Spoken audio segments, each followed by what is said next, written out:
এতদিন টানা গরমের পর কয়েকদিন ধরে যখন পুরো বৃষ্টি হচ্ছে তাতে আমরা স্বস্তি পেয়েছি ঠিকই, কিন্তু গাছগুলোও স্বস্তি পেয়েছে।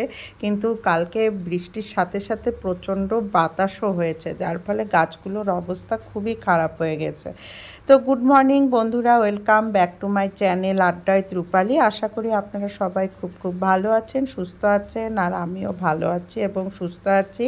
আর এখন বাজে হচ্ছে সকাল 6:30। আমি ছেলের জন্য ঝাল সুজি টিফিন বানাচ্ছি, আর এই যে টিফিন বাটিতে আমার দেওয়াও হয়ে গেল, কারণ ছেলে স্কুলে যাবে।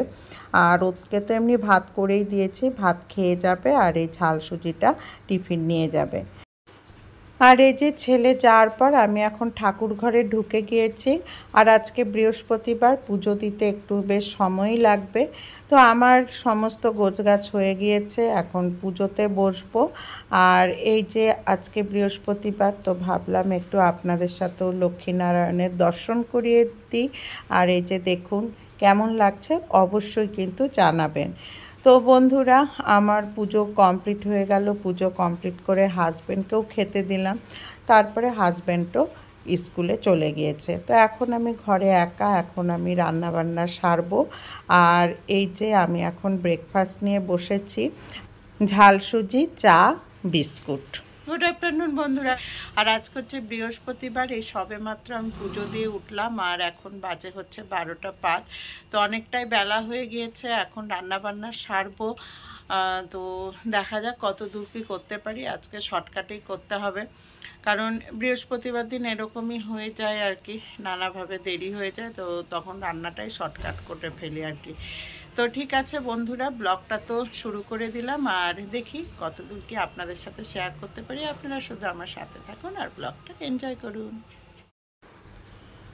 তো রান্নাঘরে ঢোকার পর আমি এখন ছাদে চলে এসেছি কাপড়গুলো মেলতে। ছাদে কিন্তু বেশ সুন্দর বাতাস হচ্ছে, জানি না কোন সময় হঠাৎ করে বৃষ্টি নেমে আসে, তো সেই কারণে ভাবলাম যে আগে কাপড়গুলোই মেলে আসি, কারণ কাপড়গুলো ধুয়েছি অনেক সকালেই, পুজো দিলাম, তারপরে এই যে ব্রেকফাস্ট করে এখন আমি ছাদে এসেছি কাপড়গুলো মেলতে। তাও তো 12টা বেজেই গিয়েছে, তো কাপড়গুলো শুকিয়ে যাবে আশা করি বাতাসে। আজকে কিন্তু রোদের তেজ একদম নেই, তাও মনে হচ্ছে শুকিয়েই যাবে, কারণ প্রচণ্ড বাতাস হচ্ছে। আর এই যে রান্না কমপ্লিট হয়ে গিয়েছে। আজকে রান্না করেছি এই যে আলু পটল দিয়ে পনির দিয়ে একটা সবজি করেছি রসা রসা করে। আর এখানে আছে হচ্ছে মুগ ডাল, আর এখানে আছে কাঁকরোল ভাজা। এই আজকে রান্না করেছি, আর কালকের তরকারি আছে, তো এই দিয়েই আজকের খাওয়া হয়ে যাবে। তো বন্ধুরা, রান্না বান্না কমপ্লিট হয়ে গেছে, এখন খেতে বসবো। আর বৃহস্পতিবার দিন পুজো টুজো সেরে বেশি কিছু রান্না করতে পারি না, কারণ পুজোর ঘরে অনেকটা টাইম চলে যায়, আর বৃহস্পতিবারে ঘরের কাজও অনেক থাকে, তো সেগুলো সেরে সুরে যতটা পারলাম শর্টকাটে রান্না সারলাম। আর এখন হচ্ছে খেতে বসবো। তো এখন বাজে ঘড়ির কাঁটায় 2:30। তো 2:30টার সময় এখন খাওয়া দাওয়া করবো। রান্না বেশ কিছুক্ষণ আগেই হয়েছে, ছেলের জন্য অপেক্ষা করছিলাম, ছেলে চলে এসছে, তো এখন খাওয়া দাওয়ার পালা। তো ঠিক আছে বন্ধুরা, খেয়ে নিই, তারপরে আবার দেখা যাক কখন আসতে পারি। আর এই যে এখন আমি আর ছেলে খেতে বসে গিয়েছি, কারণ প্রচণ্ড খিদে পেয়েছে।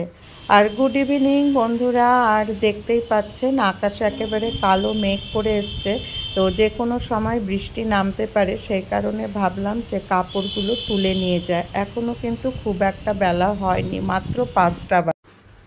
আর বন্ধুরা, একেবারে রাত্রিবেলায় চলে আসলাম। আজকে রাত্রে লুচি বানাচ্ছি, লুচি দিয়েই ডিনার করব, সবারই তাই ইচ্ছা। আর আজকে সেই কাপড় তুলে আনার পর আর আপনাদের সাথে কোনো প্রকার কথা বলতে পারিনি বা কোনো কিছু শেয়ার করতে পারিনি, কারণ ঘরে লোকজন এসেছিল। তো এখন একেবারে ডিনারের সময় চলে আসলাম। তো লুচি ভাজা হচ্ছে, ছেলেও বলল লুচি খাবে, আর হাজব্যান্ডও বলল লুচি খাবে, তো সেই কারণেই আজকে লুচি ভাজা হচ্ছে। আর এই যে আমার লুচি ভাজা কমপ্লিট হয়ে গিয়েছে। তো লুচি আর এই পনিরের তরকারিটা আছে, সাথে হচ্ছে মিষ্টি। এই হলো আজকে আমাদের ডিনার। তো বন্ধুরা, ভিডিওটা কেমন লাগলো অবশ্যই কিন্তু জানাবেন। তো আজকের মতো বিদায় নিচ্ছি, ধন্যবাদ।